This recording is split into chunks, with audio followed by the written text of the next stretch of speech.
We're just getting started, rather, on a series called The Scandalous Advent. The Scandalous Advent. And today we're going to be looking at King Herod and the political scandal that was found in this time that we call Advent. Now, I know that we're getting a little out of order here by having Jesus already born and getting ready to, but as far as the sermon series goes, it's right where it needs to be. So we're going to skip ahead just a little bit, but we are going to talk about political scandal, and we even see political scandal here in the scriptures with King Herod. And you know, we have political scandals in our country, it seems like once a week, if not more. And I bet that you can remember some of the bigger political scandals that we've had in our country. For example, how about this first one? Anybody remember this scandal? How JFK and Marilyn Monroe were supposed to have been getting together at the White House? Or maybe we can come a little bit further closer to our time. In the mid-'80s, we had this one. Remember this one? Iran-Contra, where we were selling arms to Iran as a terrorist. They were a terrorist organization at the time, and we were selling them arms, even though there was an embargo telling us that we couldn't sell arms, and then we funneled that money to Nicaragua to help the Contras. And when President Reagan got up and was supposed to, he said he couldn't remember. Remember that? I don't remember either. I always thought it was interesting that he got Alzheimer's later. You put that together however you want. Or how about this one? Remember this one? This is the only scandal that ever has caused a president to resign. So as bad as the other scandals have seemed, this one is the one that caused Nixon to have to resign, the only president that's ever had to resign from office. Or how about this one? Remember this one from the 90s? I won't say his quote that everybody's probably thinking of. Or how about, well, that's what depends on what your definition of is. That was from this scandal. Here's a couple of scandals that you probably don't remember. The credit Muller scandal, I'm not sure. But does anybody remember this scandal? Well, this scandal was the first major corruption scandal in the wake of the Civil War. There was a company called Credit Mobilier, or how you pronounce the French part of that ending, and it was found to be stealing from the Union Pacific Railroad in 1868. However, they tried to cover this up by selling stocks in the company at a large discount to government officials and members of Congress, including Vice President Schuyler Colfax. When this was discovered, it hurt many relationships during the administration of Ulysses S. Grant. And the story was broke by the New York paper, The Sun. And during the 1872 presidential campaign, Grant was running for re-election. The scandal's origins even dated back to Abraham Lincoln's presidency, when the Union Pacific Railroad was chartered in 1864 by the federal government and was associated with the Credit Mobilier that was established. So we have this scandal that you probably don't remember. How about this one? This is also from Grant's administration. The whiskey ring. Have you ever heard of the whiskey ring? Well, the whiskey ring is often considered to be one of the most corrupt in history. Grant's presidency is often considered to be one of the most corrupt in history, and with good reason, as two major scandals took place during his presidency. The second was the whiskey ring scandal, involving a bribery and tax evasion with many high-ranking members of his cabinet. And even his own private secretary was a part of it. and of course all kinds of whiskey distillers. And in 1875, it was revealed that many government employees were pocketing whiskey taxes. Now, Grant called for a swift punishment for all of those that were involved, but this even caused further scandal when he moved to protect his personal secretary who had been implicated in the affair of taking these taxes from whiskeys. So political scandal in our country is nothing new, is it? But in fact, we have plenty of political scandals in the Bible even, don't we? How about this political scandal from the Bible? You know who this is, Potiphar's wife and Joseph. Remember the story? Joseph is trying to serve Potiphar the best way that he can and bring glory and honor to God. And Potiphar's wife sees this handsome young man and decides that since she can have anything in the kingdom, because she's Potiphar's wife, that she wants Joseph. And when Joseph says, "No, I don't think this is a good idea," in today's terms, we would say she hollers rape. And of course, Joseph was innocent, but Potiphar obviously sides on his wife's side and throws Joseph in jail, and the story goes on from there. Or how about this next one? You remember this one? David and Bathsheba, you remember that? It was a time of year when kings were supposed to be off at war, and David is found back home while his men are out fighting. And as he's at home, supposedly minding his own business, he looks over the wall and sees beautiful Bathsheba taking her evening bath. And it was more than he could handle. It was more than, and being king and knowing that he could have anything he wanted, he called for Bathsheba. Well, later on it was found out that she was pregnant. So what did David do to cover up this scandal? Well, he created another scandal. Go ahead and go to the next one. With David and Uriah. You remember what happens with David and Uriah? Bathsheba comes to David and tells David, "Hey, David, I've got bad news for you. I'm pregnant." So David starts thinking, how can I cover this up? How can I save my kingdom? He gets a great idea. He's going to go. He calls for Uriah the Hittite to come home. He has something he wants to tell him. So Uriah comes back from battle, and in the middle of battle, he comes back, and David talks to him, and he said, "Uriah, why don't you go and see your wife, and just enjoy being home for a few days?" Uriah says, "No, I'm supposed to be at war with my people." Kind of saying to David, that's where you should be too. So Uriah doesn't enjoy being home. He doesn't have relations with his wife. So what does King David do when he sends Uriah back?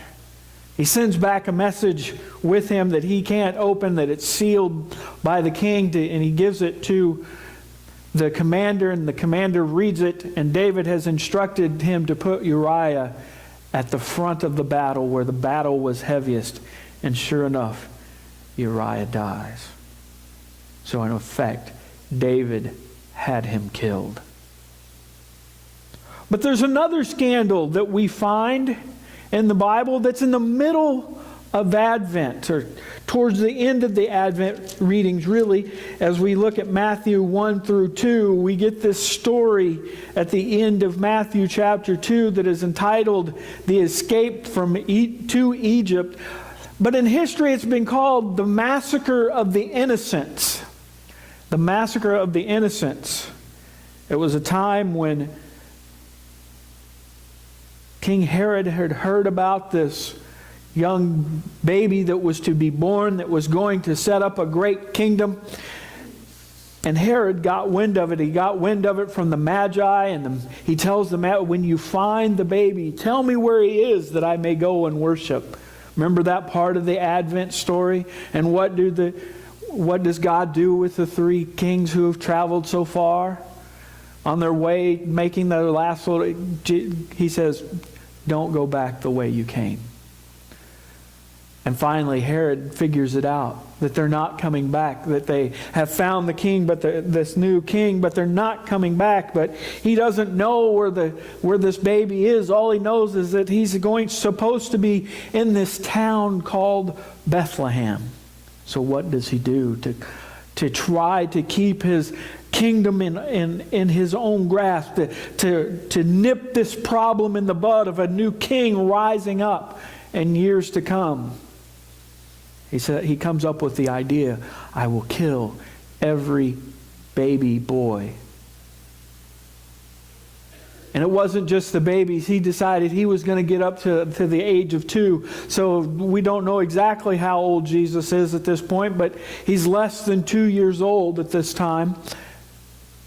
And Herod sends out these guys to start killing the babies in Bethlehem.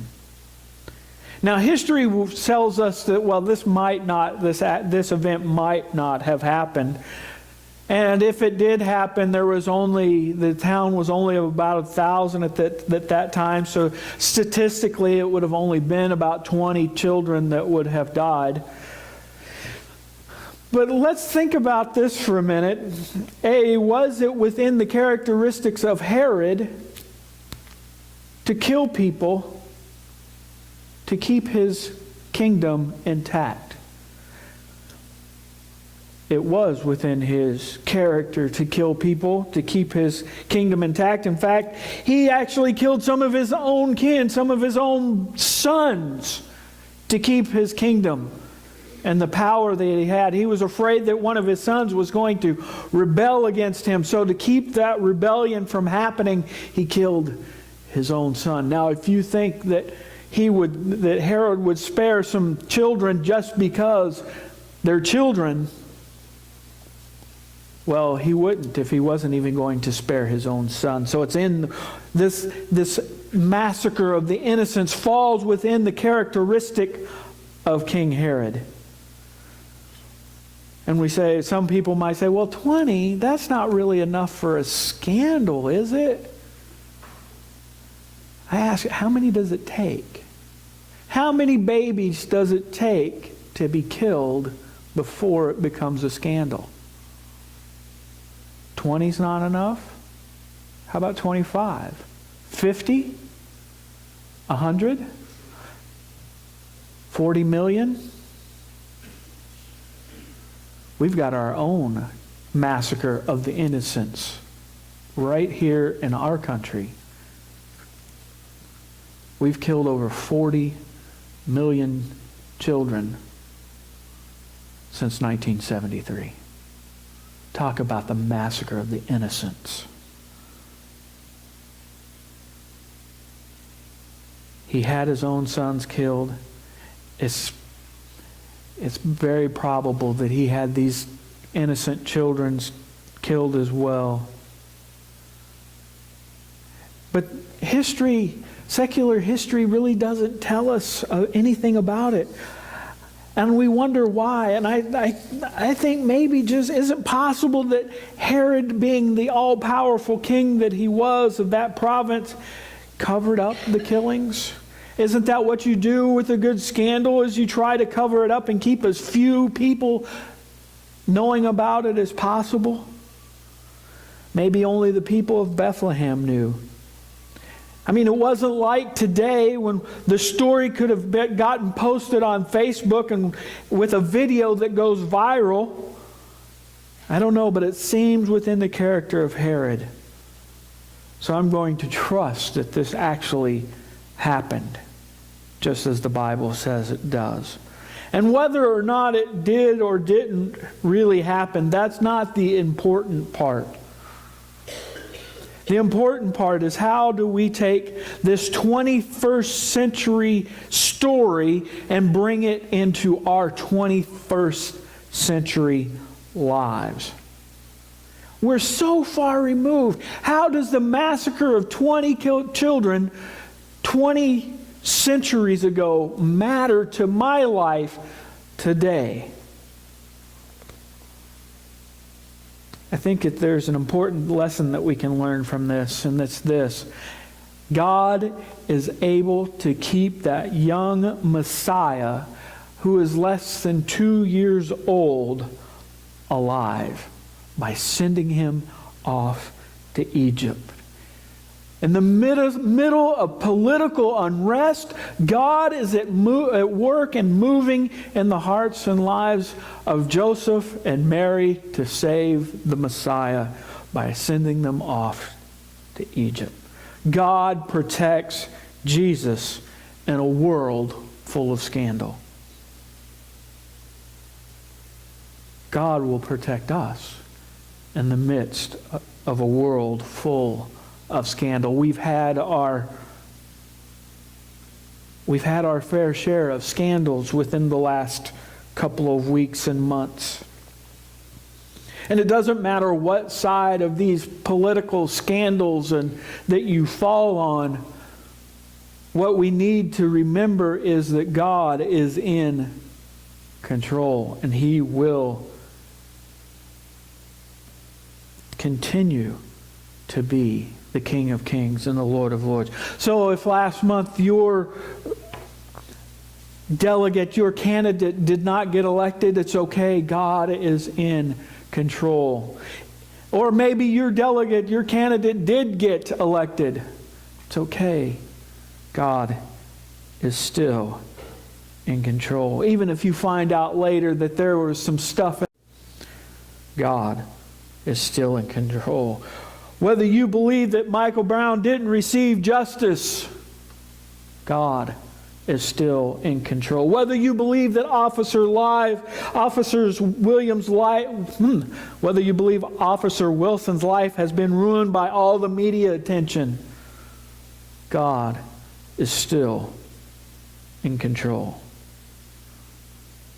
It doesn't matter who sits behind the desk in the Oval Office, Democrat or Republican,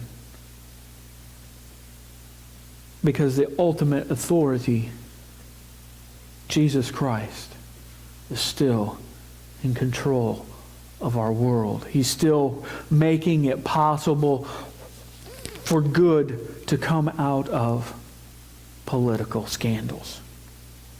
Just like He made good come out of this massacre of the innocents, with Jesus going off into Egypt and being called back so that He could live a life that was sinless and die on a cross and be resurrected the third day so that we might walk with Him. God can still protect us, His children, in the midst of political upheaval and strife in our world. And He'll take these terrible situations that we find ourselves in as individuals, as a city, as a state, as a country, and He will turn them for our good in His glory. Because God is that good. And He's calling us softly and tenderly. He's calling us to be His people. To pray for our country that has seemed to have gone a little bit crazy in the last year. Even crazier than we normally are. He's calling us softly and tenderly to pray. To pray for the Michael Browns of the world. To pray for the Officer Williams of the world. To pray for the rioters of the world. To pray for those of us who sit back and do